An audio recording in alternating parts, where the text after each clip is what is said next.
I'm joined by former bureaucrat Subhash Chandra Garg ji. Sir is the 1983 batch IS and from Rajasthan cadre.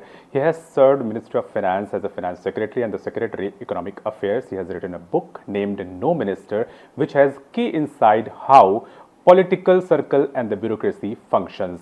So, sir, welcome to ETV Bharat. Thank you. How are you? All good, sir. My first question would be how you entered into the civil services. There are a lot of stories we heard these days that how students prepare for the civil services, and your story is also about the same from the very different background to the circle. How was your journey, sir? See, mine was more simple, if I may say so. I didn't go to attend any coaching centers or anything.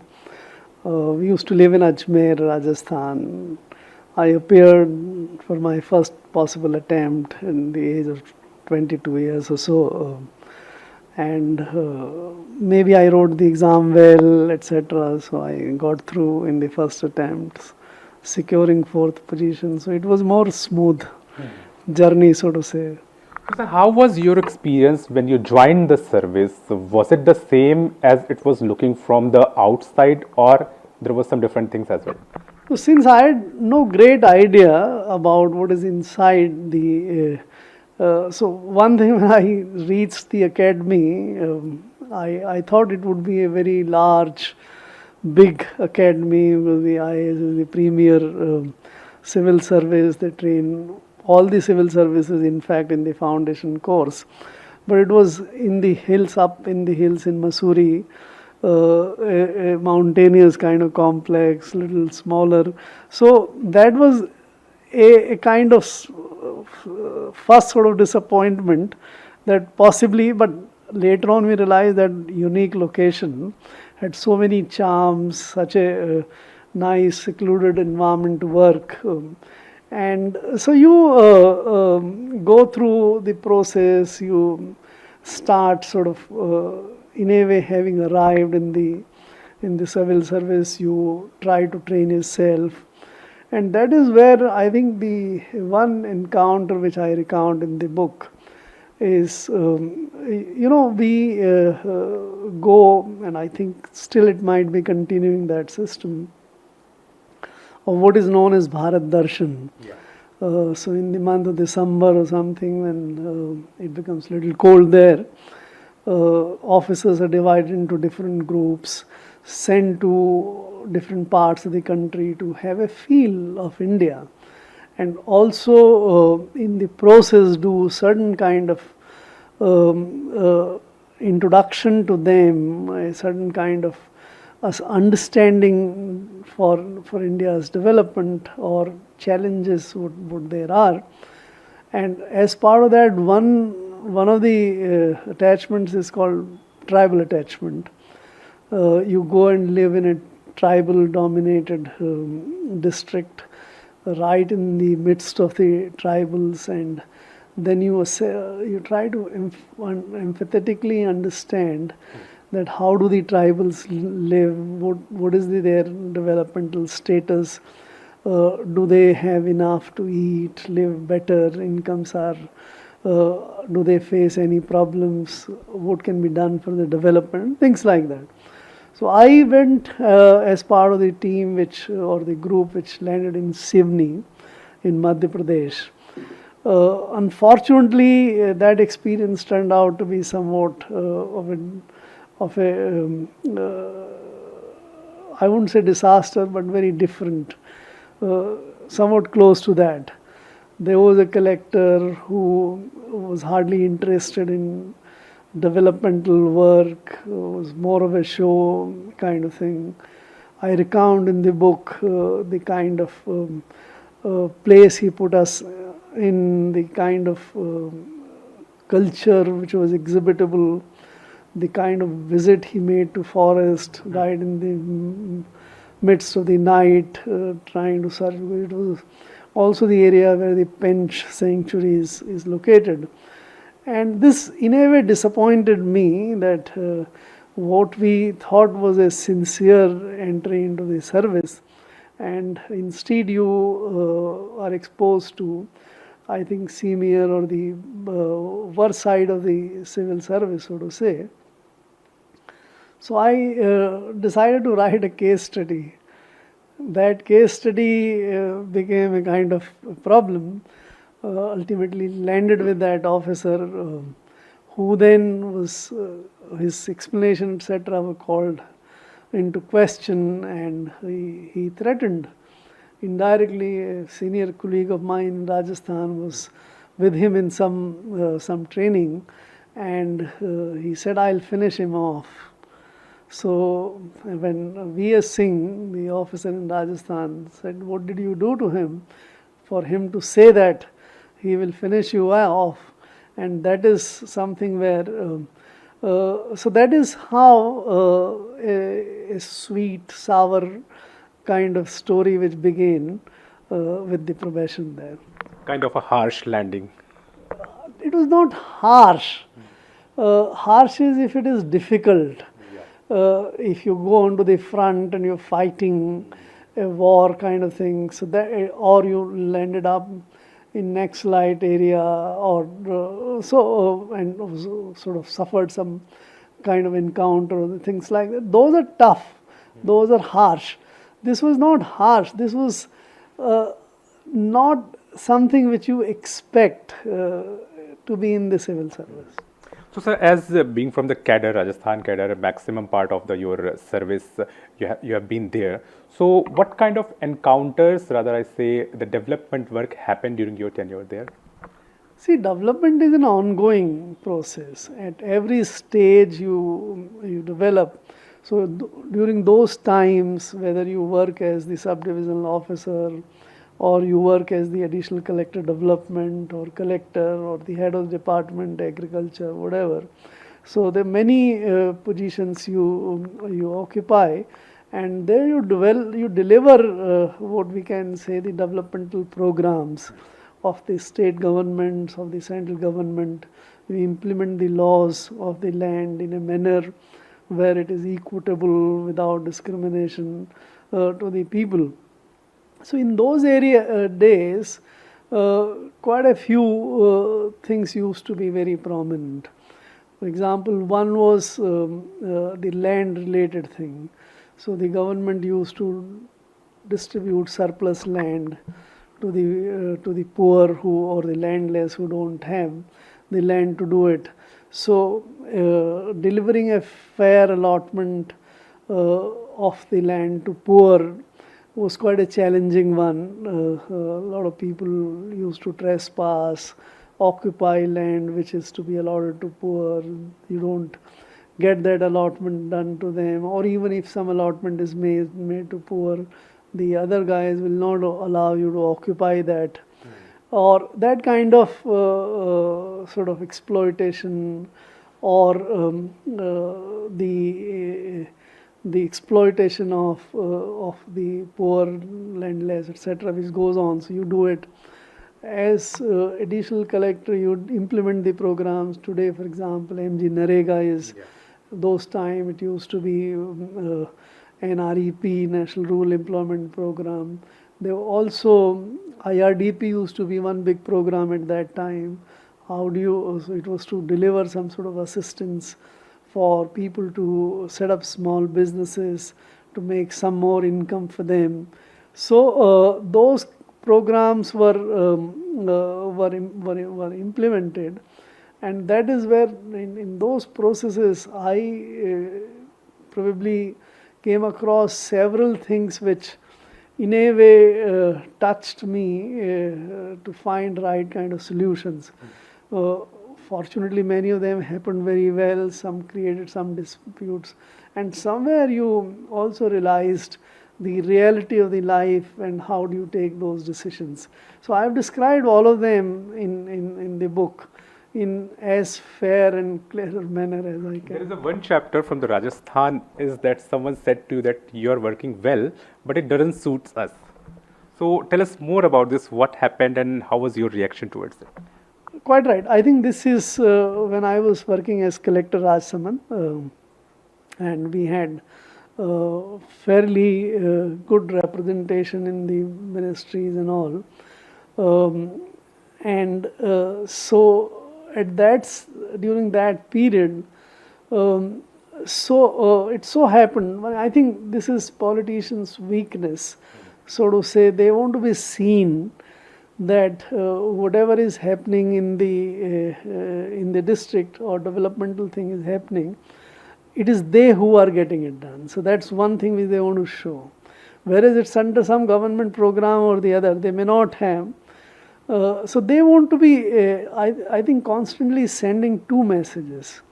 One message is that collector or SDO is working under our directions or as per our directions. So what they are doing, officials, well, it so happens that the programs actually are delivered by officials. The other MPs, MLAs, ministers don't have that kind of direct role. So how would people believe that they are important? Is then they have to communicate that sense that yes, they have asked the collector to do it, right? So that is the kind of message.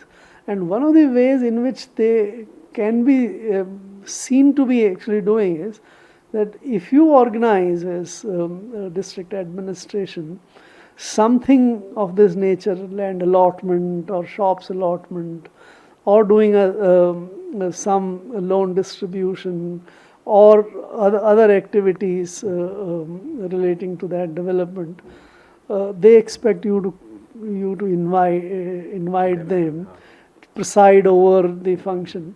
But there is no functional role, and in my judgment, it's not advisable to make it partisan also, because you are supposed to serve everyone, whether they belong to that particular ruling party or not ruling party.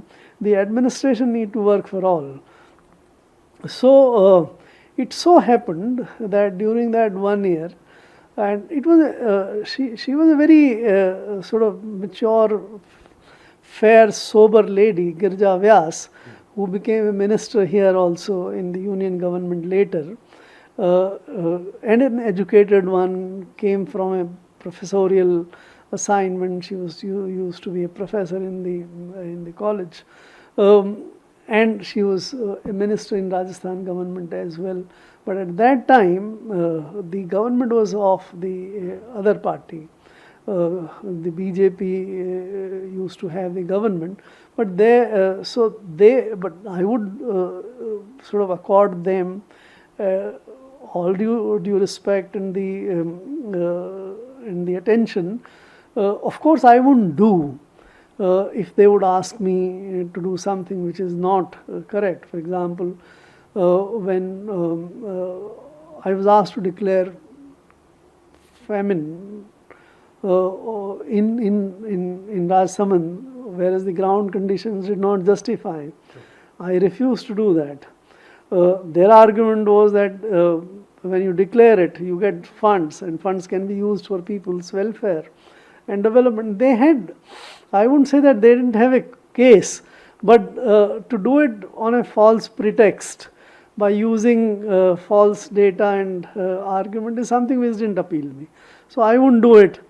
There were a couple of then the government was dismissed. BJP government of Bhairav Singh Shekhawat was dismissed.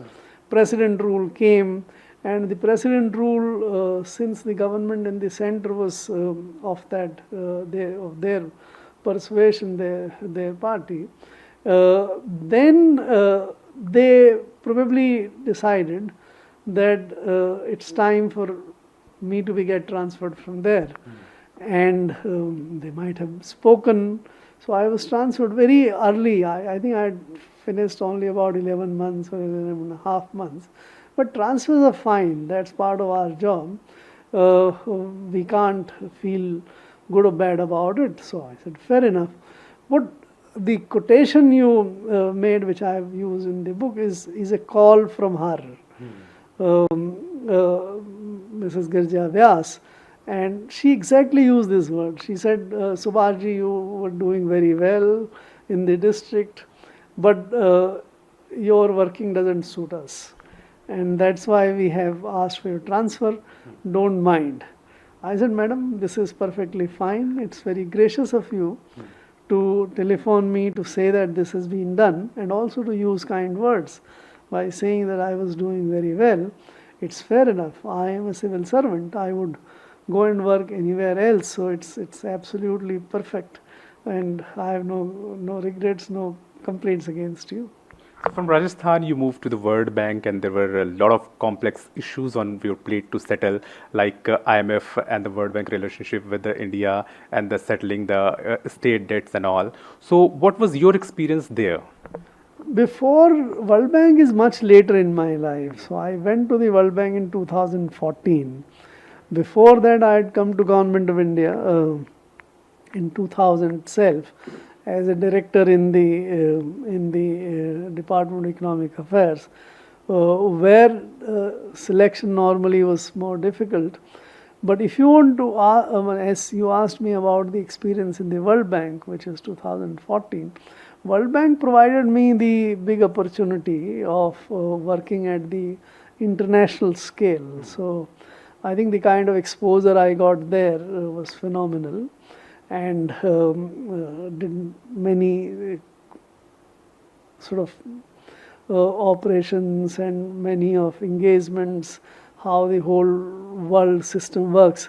It was a very nice experience to work for 3 years there. Someone called you dummy candidate there? It's not World Bank. So what happened was, World Bank selection was not dummy. It was at the time when I came to the economic affairs. So in 2000, when my name was received in the Government of India, and there was a system where the CSB, the Central Staffing Board, headed by the Cabinet Secretary, considers a panel which is forwarded by the DOPT, and in that panel for the Department of Economic Affairs, I was one of the three. So Mr. Priyadarshi Thakur, who was my secretary in Rajasthan in 96-97 in the Department of Education, who at that time had come as managing director in NABARD here. So when I told him that my name has gone for consideration in CSB, so he had worked in Government of India earlier also, so he knew the Government of India and how pricey, so to say, is the economic affairs, and how difficult it is for the officers without sort of anybody to, any godfather or anybody to sort of pull strings for them to get into the Department of Economic Affairs. That is why when he used this expression to say that Subhash, you might be a dummy candidate, what he meant was that of the three candidates, there is some pre-selection that Mr. X or one of the three will go through, but you have to make a panel, and therefore you put two other people who are lightweight, who have virtually no chance for getting selection, and you put that number. It strengthens the intention of the system to select somebody, that of these three, the guy they wanted to select is the best, because the other two are lightweights, and lightweights in the sense dummy, so not to be taken seriously. So that's why he thought I have no chance of getting selected, and therefore he thought I might be a dummy candidate.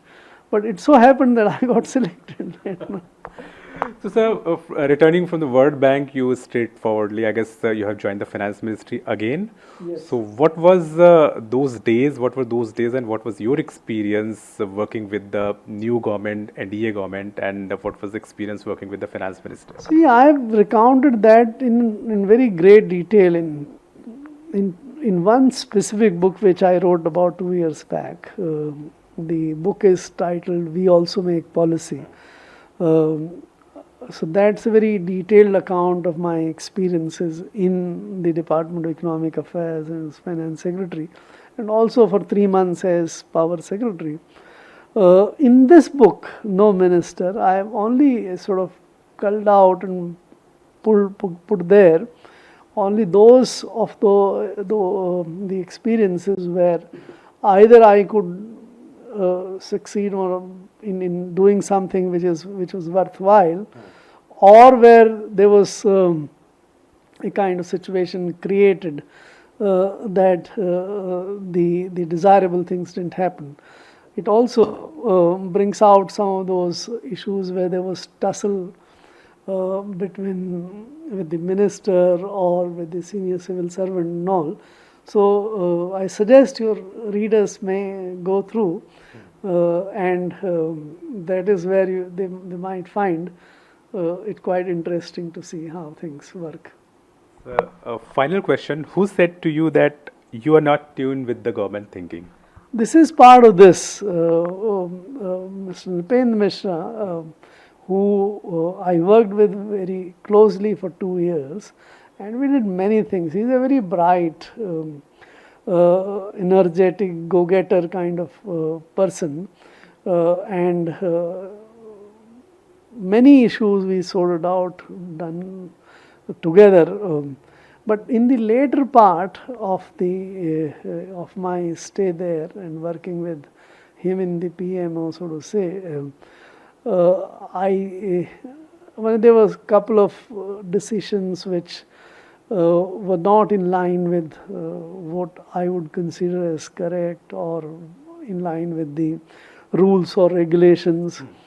And so my way of working is that in such a case you put the right kind of condition and let the minister take the decision. In case he wants it, he can overrule, he or she can overrule. So that is, so a thing happened about minting a coin in the name of Vijayaraje, Scindia, or not keeping keeping a budget deficit or fiscal deficit at higher level than what I was comfortable, or some of the capitalization in banking sector.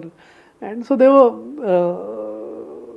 few issues perhaps where he felt that I was not in tune with the government's thinking, and I have views which are different than what he expected, what he thought government wanted, and what he thought I should be aware of what the government's preferences are. So in these many years, what was your thought process towards the politicians? And there were many occasions that you have a different views, but it was right. But politicians has different views, but it may be wrong. So who inclined towards your views more? It's not question of my views or the politicians. Rather, right views. Right view is the better expression. So what it happens when it's a long journey, 36 years. I must have worked with 25-30 ministers, many senior civil servants, because when you join at the lowest ranks, but then there are very senior officers who also work. So you work with them. In all these things, and all of them are thinking people who have their mind, who have their views and all. So differences of opinion is not unusual. That's not a problem. It shouldn't be considered. We are not zombies. We are not factory-made products who thinks or who works similarly. So this is, and interests also differ. Politicians have to get re-elected. They also need to serve their constituents who may have certain expectations, even unreasonable expectations and all. Civil servants, on the other hand, have a tenure security for virtually lifeline, but the expectations from them is that they will, in unbiased, impartial manner, serve what we call public interest. So in this long, big journey, there may be situations when there are differences, there may be situations where it becomes sort of conflicts between the two, so to say. Normally speaking, to my mind, you are able to resolve them. And in my experience, most of the politicians and the ministers were also reasonable people. When they are presented with some options and alternatives which is good for public interest, as well as probably for their political interest. My experience suggested that never, they, almost always they would agree with you or do what is good for them as well as public interest. In few cases when it becomes clear that the minister is trying to serve only his political or personal interest and didn't care for what the public interest is, so at that stage you have to be a little more firm and put your foot down and try to sort of ensure in a way that you don't allow, even if somebody is a minister, to do a wrong thing on your watch and you implement. So somebody decides a wrong decision and you implement that wrong decision. That's something which I tried never to do it. So thank you so much, sir, for taking out time for ETV Bharat. Thank you very much. Such a pleasure. It was Subhash Chandra Garg who was telling about how bureaucracy and the political circle functions in a democracy. With cameraman Sandeep Singh, Saurabh Shukla for ETV Bharat.